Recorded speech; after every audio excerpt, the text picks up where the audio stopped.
and welcome to Indus News. Live from Islamabad, I'm Naila Shuja, and these are the headlines.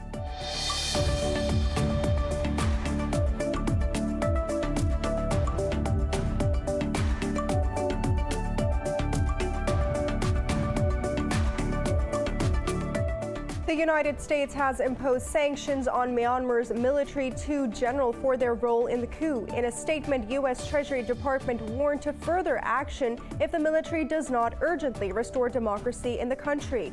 Meanwhile, more pro-democracy protests are planned today to seek reversal of the coup and the release of Aung San Suu Kyi.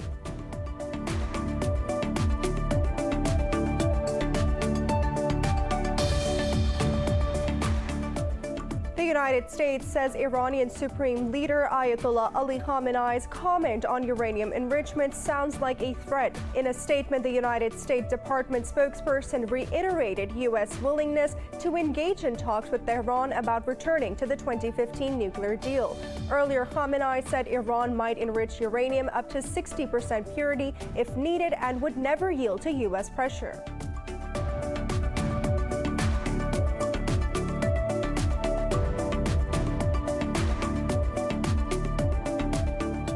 In India, the protesting farmers have announced to intensify their agitation against government's contentious farm laws. The growers have also begun a series of events to mark the 1907 protests against the anti-farmer laws enacted by then British government. Congress leader Priyanka Gandhi Vadra will be attending farmers' meeting in Uttar Pradesh today.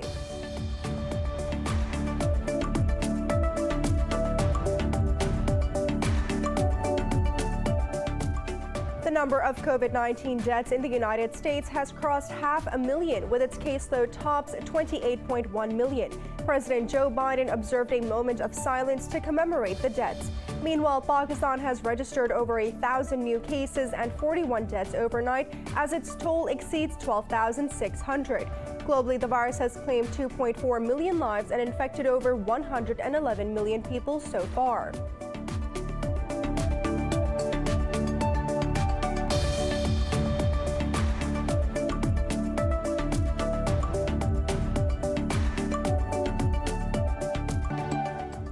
For more news and details, stay tuned. We'll be right back after a short break.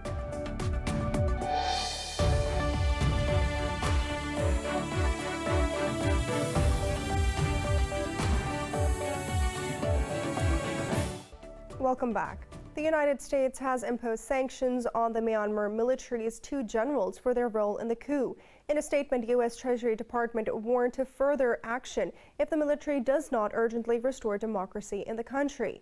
U.S. Secretary of State Antony Blinken also called on the military and police to cease all attacks on peaceful protesters. In a statement, Blinken asked the junta to immediately release all those unjustly detained and stop the intimidation of journalists and activists. Earlier, the European Union also approved sanctions on Myanmar's military. Meanwhile, Myanmar's army has threatened to withdraw licenses of the media outlets for using the word coup. Pro-democracy movements continue in Myanmar to seek reversal of the coup and the release of Aung San Suu Kyi.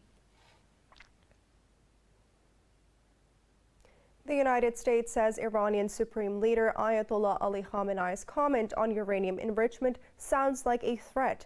In a statement, the State Department spokesperson reiterated United States' willingness to engage in the talks with Tehran about returning to the 2015 nuclear deal. However, spokesman Ned Price said that Tehran has not responded formally to the earlier talks offer.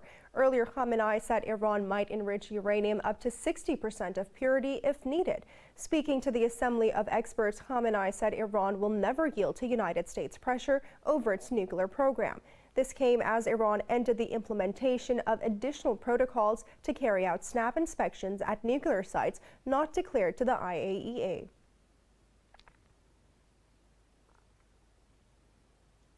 U.S. Secretary of State Antony Blinken has stressed on the importance of a two-state solution for Israeli-Palestinian peace. The State Department said Blinken held a telephonic conversation with his Israeli counterpart. In a statement, the department said Blinken said that the two-sided solution is best for Israel's future as a Jewish and democratic state.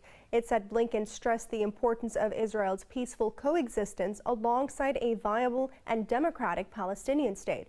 It added the secretary addressed United States' approach towards a more peaceful future for Israelis, Palestinians, and the greater Middle East.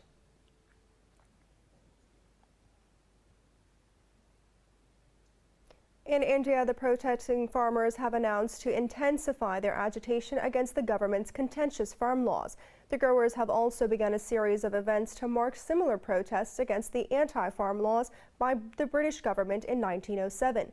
Congress leader Priyanka Gandhi will also be attending the farmers' meeting in Uttar Pradesh today. The unions say they will make their future line of action public on the 28th of February. Meanwhile, a Delhi court will pronounce the verdict on Disha Ravi's bail plea today. She has been arrested for sharing a toolkit on social media related to the ongoing farmers' protest. Pakistan's Prime Minister has left for Sri Lanka on a two-day official visit on the invitation of his Sri Lankan counterpart. This will be the Prime Minister's first visit to Colombo since assuming office in 2018. The Prime Minister will be accompanied by federal ministers and senior officials. The Foreign Office says Khan will also meet President Gotabaya Rajapaksa. The bilateral talks will cover key regional and international issues as well as matters concerning trade and defense. Khan will also participate in a joint trade and investment conference. A number of memorandums of understanding will also be signed during the visit to enhance bilateral cooperation. The number of COVID-19 deaths in the United States has crossed 500,000, while the caseload tops 28 million. Globally, the virus has claimed 2.4 million lives and infected over 111 million people so far. More in this report. Bells tolled at the National Cathedral in Washington to honor the 500,000 lives lost to COVID-19. President Joe Biden observed a moment of silence to commemorate the deaths. Biden ordered the U.S. flag to be flown at half-mast on public buildings and grounds until sunset on Friday. The president also urged Americans to set aside partisan differences and fight the pandemic together. I also ask us to act, to remain vigilant, to stay socially distanced, to mask up, get vaccinated when it's your turn. We must end the politics and misinformation that's divided families, communities, in the country. It has cost too many lives already. The situation in Europe is not much different as COVID-19 hospitalizations in France continue to surge. However, the British government data has shown a 70% decline in infections after the first Pfizer vaccine shot. Prime Minister Boris Johnson has unveiled a plan to gradually ease curbs. He warned that it can be sustainable only if the UK's vaccine rollout continues seamlessly. But Johnson's chief scientific advisor believes it is too early to be talking about absolute normalcy. It's possible that coming into next winter, in particular, certain things may be necessary. And Tony Fauci yesterday said in the US that he thought that things like masks may be needed next winter. And I think we're in the same position, that it may be necessary next winter to have things like mask wearing in certain situations. Australia is set to ramp up its immunization drive with more shots rolled out from next week. Meanwhile, a study has found that people's sense of smell and taste may not return for up to 5 months after contracting coronavirus. While Pakistan has reported 41 deaths and 1,050 coronavirus infections over the past 24 hours, this has pushed the country's death toll to 12,658. The Health Ministry said so far over 573,000 people across the country contracted the virus, out of which more than 536,000 have recovered. The ministry said there are more than 24,000 active cases in Pakistan. It said out of over 2,000 patients admitted in hospitals, 1,616 are in critical condition. The United States Supreme Court has ordered former President Donald Trump to hand over his tax returns to New York City prosecutors. This ends Trump's 18-month quest to conceal the details of his finances. The judges rejected Trump's request to block an earlier ruling by a lower court that said that the records were pertinent to a criminal probe. Responding to a decision in a statement, Trump called the inquiry a politically motivated attack by New York Democrats and a continuation of the greatest political witch hunt in United States history. He said that the Supreme Court should never let this fishing expedition happen. Moscow says that the European Union's planned sanctions against Russia are unlawful and cause for a disappointment. Earlier, European Union foreign ministers agreed to impose sanctions on 4 Russian officials involving the jailing of Kremlin critic Alexei Navalny.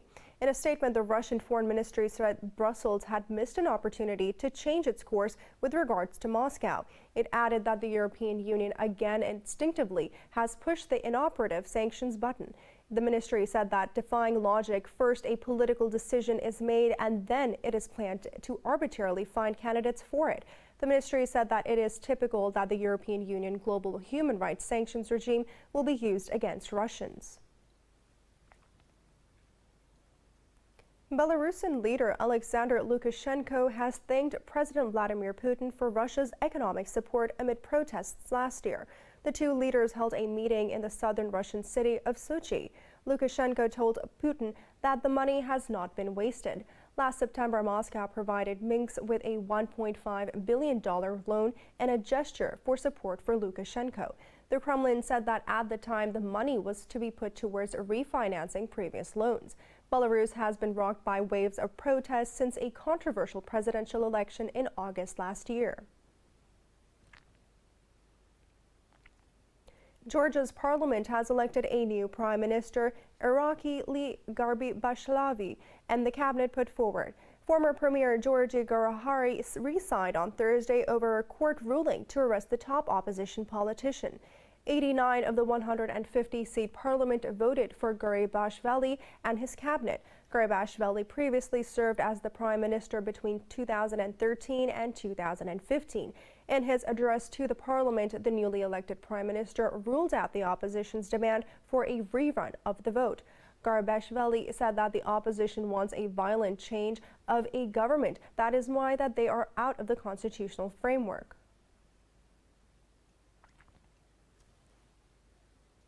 It's now time for a short break. Stay with us.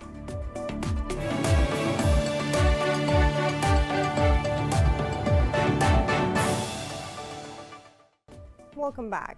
In the United States, the state of Texas, nearly 8 million people are still facing water shortage after the record-breaking freeze knockout power stations last week.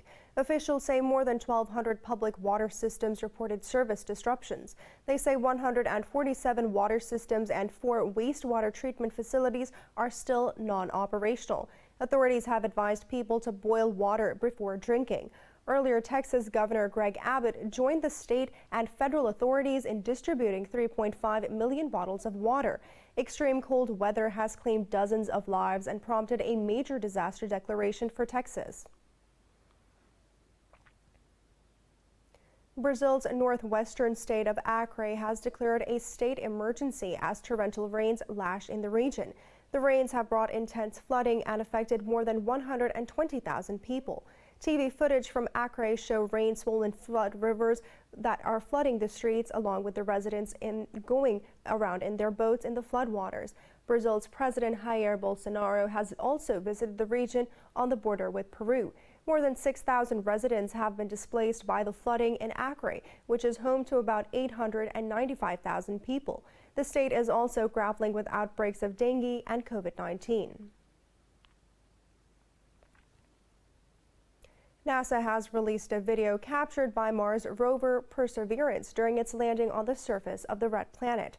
Scientists have isolated and slowed down parts of the video and audio to explain the first sights and sounds captured by the spacecraft.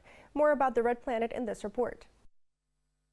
Thanks to NASA, we now have the first ever video of landing on Mars' surface. The self-guided descent and landing stand as the most elaborate and challenging feat in the annals of robotic spaceflight. The 3-minute video shows Perseverance landing in a swirl of sand as rocks are kicked up from the surface by the rover's rocket engines. 5 cameras located on 3 different components of the spacecraft collected the footage. It gives me goosebumps every time I see it. Just amazing. I hope everybody kept their hands and arms inside the vehicle at all times while it was in motion. The six-wheeled vehicle came to rest about 2 kilometers from towering cliffs at the foot of a remnant of a fan-shaped river delta. The delta is at the corner of a crater that is considered a prime spot for geobiological study on Mars. Scientists hope to find biosignatures in sediments that Perseverance is designed to extract from Mars for future analysis back on Earth. We have our coring drill in the center, our Pixel and Sherlock instruments mounted to the side, and that black tank is to support the gas dust removal tool, which will remove dust from the surfaces that we will be inspecting later. Perseverance sailed through space for nearly 7 months, covering 293 million miles before reaching Mars. It entered the atmosphere of the red planet at 12,000 miles per hour to begin its descent to the planet's surface. A clip of a tractor shaking orange trees in Spain has gained thousands of retweets and likes on social media. But on the streets of orange-producing Valencia, it seems less out of the ordinary. This report has more. What's amusing for others is a common occurrence in Valencia, where tractors intensively shake trees and catch the bitter oranges in giant plastic nets. There are 12,000 such trees across the city, and between 350 and 400 tons of oranges are taken each year. People often ask us, what are you going to do with the oranges? If they were good, they would not be on the tree. Or they ask, can we take them? Are they fit for consumption? So there are many very different situations in the day-to-day of what is happening to us. Bitter oranges hanging from the trees are not fit for human consumption, and the picked up fruits are destined to make compost. While the annual orange picking campaign takes place, some residents continue to be amused. People go with their mobile phone and we are working on the street. People are talking on WhatsApp and suddenly they bump into the tractor and you have to be stopping people, telling them to be careful with the tractor.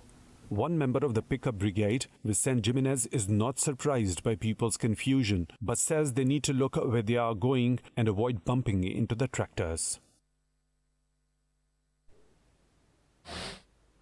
Now in Poland, a zoo is celebrating the birth of a bear cuscus after successfully breeding in the marsupial species. According to the Polish zookeepers, these are one of the rarest and least known species on Earth. More in this report.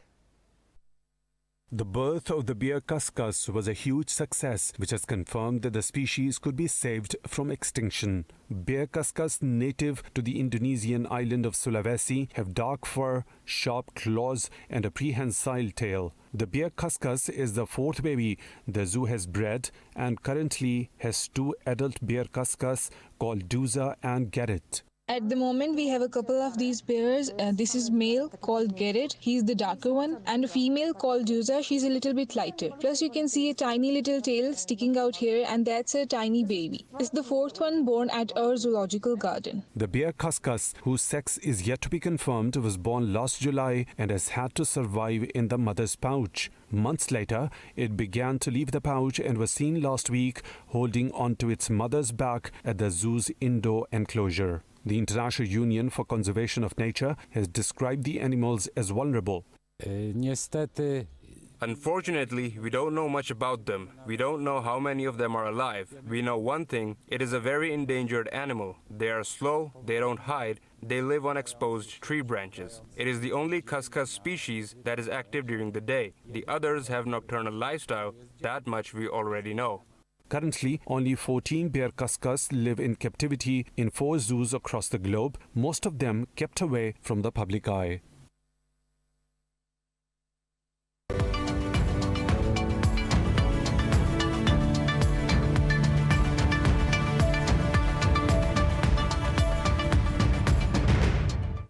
Most stocks in the Asia-Pacific have gained as investors react to the overnight decline on Wall Street. They are also monitoring the COVID-19 vaccine rollouts across the region. Hong Kong's Hang Seng Index is leading the gains, climbing over 1%. Australia's ASX 200 has also added close to 1%. Japan's Nikkei 225 has risen close to 0.5%, while mainland Chinese shares and South Korea's Kospi have dropped just under the flat line.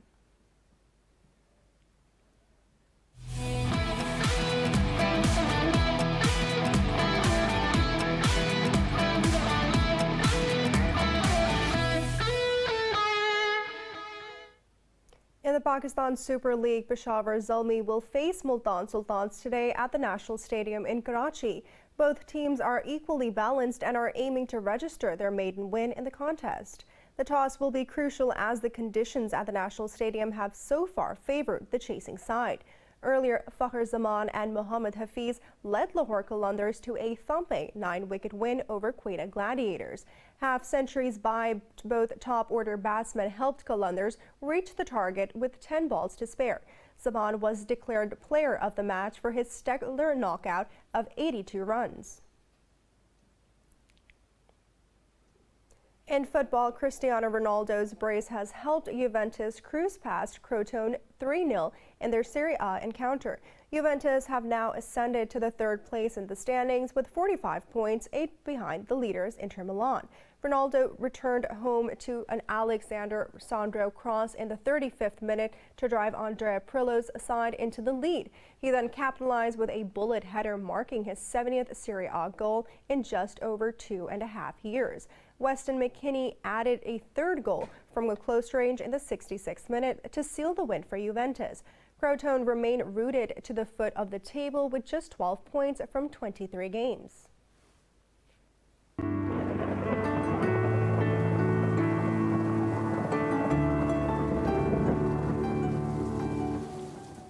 It's now time to take a look at the weather around the world.